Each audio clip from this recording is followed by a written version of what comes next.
শুরুতেই প্রবাসী ভাইদের স্যালুট জানাইতে চাই, তারা তো একটা পুরো ইতিহাস করে ফেলছে। মাত্র 28 দিনে রেমিটেন্স এলোবার বাংলাদেশে 24,000 কোটি টাকা।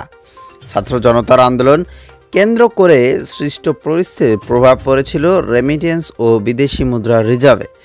আন্দোলনের সহিত জানিয়ে রেমিটেন্স শাটডাউন ঘোষণা করেছিল প্রবাসীরা, ফলে কমেছিল রেমিটেন্স প্রবাহ।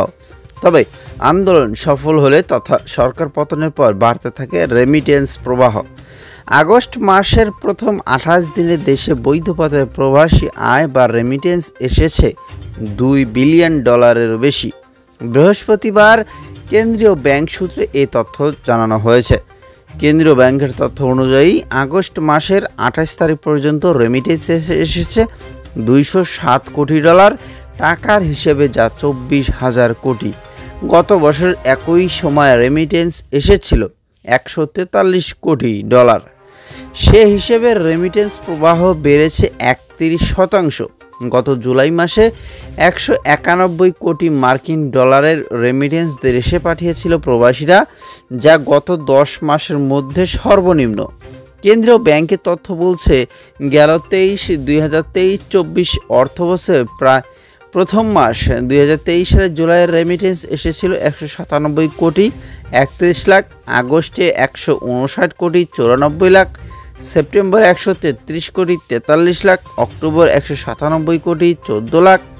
এইভাবে আস্তে আস্তে জুলাই মাসে আসে $191 কোটি রেমিটেন্স। এদিকে রেমিটেন্স প্রবাহ বাড়ছে বিদেশি মুদ্রার রিজার্ভ। কেন্দ্রীয় ব্যাংকগুলোর সর্বশেষ তথ্য অনুযায়ী আন্তর্জাতিক মুদ্রা তহবিলে হিসাব পদ্ধতি BM অনুযায়ী আগস্ট মাসের 28 তারিখ পর্যন্ত রিজার্ভ দাঁড়িয়েছে $2,059 কোটি বা $20.59 বিলিয়ন। গত জুলাই মাসের একই সময় রিজার্ভ ছিল $20.48 বিলিয়ন। সেই হিসেবে সামান্য কিছু বেড়েছে রিজার্ভ।